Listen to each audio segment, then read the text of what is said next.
کوئی بات نہیں، لیکن میں بات ٹھیک کر رہا ہوں، صحیح بات، یعنی کہ جو بات اس سمجھنے والے لوگ ہیں وہ میری بات سے اتفاق کریں گے کہ وہ پتہ نہیں کیا، وہ کبھی باپ کے کان کھینچ رہا ہے، کبھی کچھ کر رہا ہے، کبھی کچھ کر رہا ہے، تو لوگ اسے دیکھ رہے ہیں، پسند کر اسے یعنی کہ اب اس حرکت تک وہ پہنچ گیا ہے، یہاں تک پہنچ گیا کہ ابھی اللہ کے واسطے دیکھ کے کہہ رہا ہے کہ میرا گانا سنا جائے. جی، وہاں پر لڑکیاں، اور اس نے آدھے لڑکیوں نے کپڑے پہنے، اور وہاں پر وہ کہہ رہے ہیں اللہ نبی کا واسطہ جا کے وہ دیکھے. یعنی کہ جو لوگ اس کو دیکھتے ہیں، یعنی کہ وہ یہ نظریہ رکھتے ہیں کہ یہ بندہ صحیح کام کر رہا ہے. جی، تو میں یہ بتانے کا صرف مقصد یہ تھا کہ لوگوں کو بلیک میل کیا جاتا ہے واسطے دے کر، اللہ کا نام لے کر، نبی کا نام لے کر، وظیفہ، جی آپ یہ وظیفہ کر لیں، آپ کو اللہ کا واسطہ ایسا ہو جائے گا، ایسا ہو جائے گا. تو جو دیکھنے والے لوگ ہیں ان سے گزارش ہے کہ ان لوگوں سے بچیں. یہ بس اپنی جیب بھرنے کے لیے آپ کو دکھاتے ہیں، وہ چاہے وہ چیز ٹھیک ہو یا نہ ٹھیک ہو، بس ان کی جیب بھری جا رہی ہے، ان کے تو ویوز آ رہے ہیں، ان کو تو یوٹیوب پیسے دے رہا ہے. یعنی ابھی یہ اس بات پہ بھی ہم پہ تنقید کی جائے گی کہ پھر رجب بٹ کو پکڑ لیا کہ اور موضوع نہیں ملا. میرے بھائی دیکھا جائے کہ رجب بٹ ایک حرکت ہی ایسی نیچ کرتا ہے جس کی وجہ سے اس کو اس پر بات کرنی پڑ جاتی ہے. ابھی اللہ کا واسطہ دے کے گانا سنایا جا رہا ہے، کتنی غلط بات، کتنی جرت والی بات وہ کرتا ہے کہ اس کو شرم ہی نہیں آتی کہ ایک اللہ نبی کا واسطہ دے کے میں ایک غلط کام کی طرف لے کے جا رہا ہوں. ایسی ایک ضمن بات نکل گئی تھی. بتانا اصل میں میرا مقصد یہ تھا کہ اس طرح کے لوگ جو ہے وہ وظائف کہتے ہیں، جی آپ کو اللہ کا واسطہ اس وظائف کو کر لیں، اس یہ ویڈیو شیئر کر دیں. تو ایسے وظائف کی ایک حقیقت نہیں ہے. حقیقت ہے تو صرف قرآن و حدیث کے جو وظائف ہے. یعنی کہ دیکھا جائے آج کے معاشرے کے اندر اتنی یعنی کہ افراتفری ہے، لوگوں کو کاروبار اتنے اچھے نہیں ہیں، بہت زیادہ لوگ اتنے اچھے پیسے نہیں کماتے. وہ یہ چاہتے ہیں کہ یار کوئی ایسا قرآن حدیث میں وظیفہ مل جائے جس سے ہم اس کو پڑھیں گے تو ہمارے رزق میں اضافہ ہو جائے، کوئی غیبی مدد ہو جائے، اللہ تعالیٰ کوئی ایسی بات ہمارے ذہن میں ڈال دے جس کی وجہ سے ہم وہ کام کریں تاکہ ہمارے رزق میں اضافہ ہو جائے. تو کوئی ایسا وظیفہ قرآن و حدیث سے ہمیں ملتا ہو جس کی بدولت ہمارے رزق میں برکت ہو جائے تو وہ ارشاد فرما دیں. جی، بہت سارے وظائف ہیں جن سے رزق میں برکت ہوتی ہے. میں نے اپنے یوٹیوب چینل پر تقریباً 13 سے 14 پارٹ جو ہے وہ ویڈیوز بنا کر ڈالی ہیں رزق میں برکت کی، صرف اور صرف. ماشاءاللہ. اور سب وظائف جو ہے وہ مستند وظائف ہیں. یہ نہیں ہے کہ میں نے ادھر سے پکڑا اور ادھر سے پکڑا، اس کی تصدیق نہیں کی اور لوگوں کو بتا دیا، نہیں. مستند وظائف حوالوں کے ساتھ احادیث جو میں نے بیان کی ہیں. ایک دو میں آپ کے پلیٹ فارم پہ جی ضرور بتائیں. آپ کہا میرے آقا علیہ السلام کی بارگاہ میں ایک شخص حاضر ہوا، عرض کی یا رسول اللہ رزق میں بہت تنگی ہے، آپ کچھ وظیفہ عطا کریں. تو میرے آقا علیہ السلام نے فرمایا کہ جب تم گھر میں داخل ہو تو اپنے گھر والوں کو سلام کرو اور ایک مرتبہ سورہ اخلاص پڑھو. ماشاءاللہ. تو یہ سلام کرنا تمہارے گھر والوں کے لیے باعث برکت ہوگا. ماشاءاللہ ماشاءاللہ. اور وہ جو صحابہ کرام بیٹھے ہوئے تھے اس وقت، وہ فرماتے ہیں کہ ہم انتظار کرنے لگے کہ وہ شخص دوبارہ آئے اور آ کر ہمیں اس کا نتیجہ بتائے کہ کیا بنا.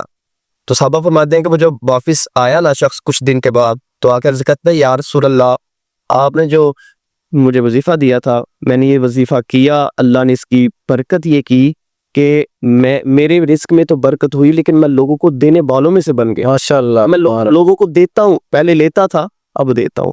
اور وظیفہ بھی حضور نے وہ بتایا سورہ اخلاص، حضور نے فرمایا بالکل جو ہر ایک انسان کو آتی ہے، ہر ایک بچے کو آتی ہے، بڑے کو بھی آتی ہوتی ہے، بالکل ایسا ہی ہے. چھوٹی سی چھوٹی صورت ہے. اور حضور نے فرمایا سلام کریں، اور یہ صحابہ کرام کا بھی مقبول تھا سلامتی بھیجنا مومنوں پر، یہ باعث برکت. ماشاءاللہ. اس میں کیا بات. دیکھا جائے تو آج کل دیکھتے ہیں جی فلاں کام کریں فلاں کریں کہ رزق میں اضافہ ہو جائے گا، لیکن ہم اصل حقیقت کی طرف نہیں آتے کیونکہ حضور علیہ السلام کے فرامین بالکل حق اور سچ ہیں.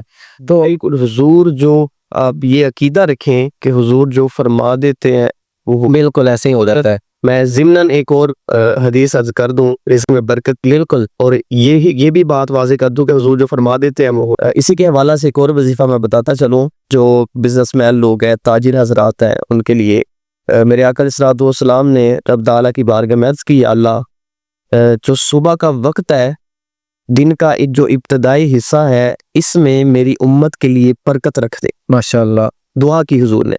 تو ایک صحابی جو تھے وہ تاجر تھے، انہوں نے حضور کی یہ دعا کو سنا بھی اور وہ فرماتے ہیں کہ میں نے اس پر عمل کرنا شروع کر دیا. میں نے جب بھی کوئی قافلہ روانہ کرنا ہوتا نا تو میں صبح کے آغاز میں کرتا. ماشاءاللہ, جو صبح کی ابتدا سے جو ہے وہ میں قافلہ روانہ کرتا, تو اس کی برکت سے اللہ مجھے مالا مال کر. کیا بات, سبحان اللہ. تو یہاں پر میں کہنا یہ چاہوں گا کہ جب حضور نے دعا کر دی تو آپ سمجھے کہ قبول ہو گئی. بے شک ایسے صبح کے وقت میں برکت ہے.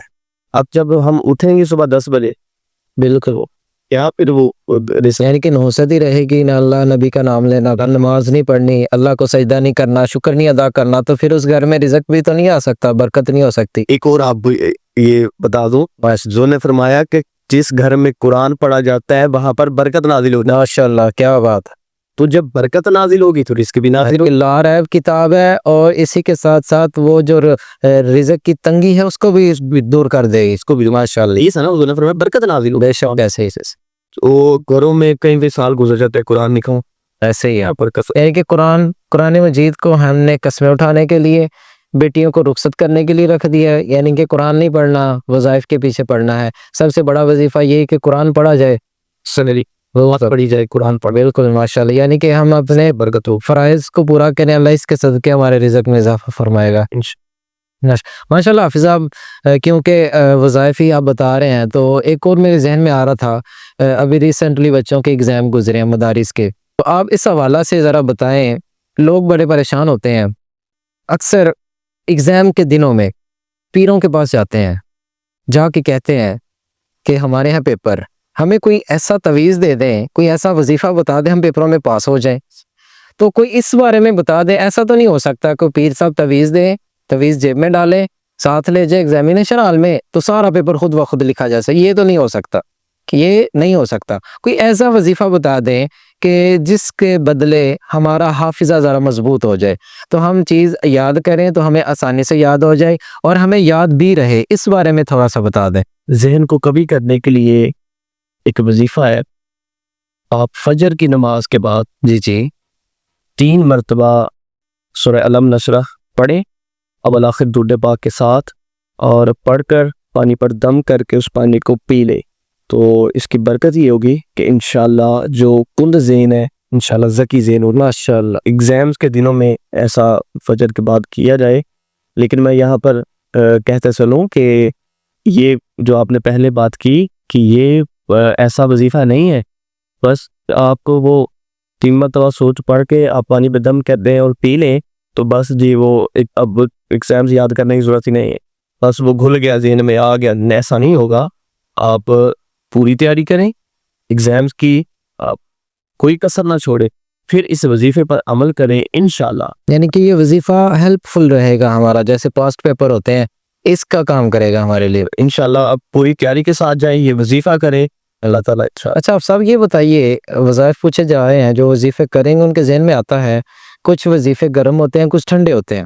تو یہ بڑی میں نے بات سنی ہے, کچھ میں نے تھمبنیلز بھی دیکھے ہیں, بڑے بڑے لوگ کہتے ہیں جی یہ وظیفہ نہیں کرنا, یہ گرم ہوتا ہے, یہ ٹھنڈا ہوتا ہے, یہ کر لو. اس بارے میں کیا کہتا ہے, کوئی وظیفے گرم ٹھنڈے بھی ہوتے ہیں؟ جی بالکل, وظیفے ہوتے ہیں ٹھنڈے ہوتے ہیں, لیکن یہاں پہ میں ایک اصول عرض کر دوں, یہ بہت ہیلپ فل رہے گا آپ کے آڈینس کے. اچھا, اور ان کے ذہن میں یہ اکثر سوال آتے رہے, مجھ سے لوگ پوچھتے بھی رہتے ہیں.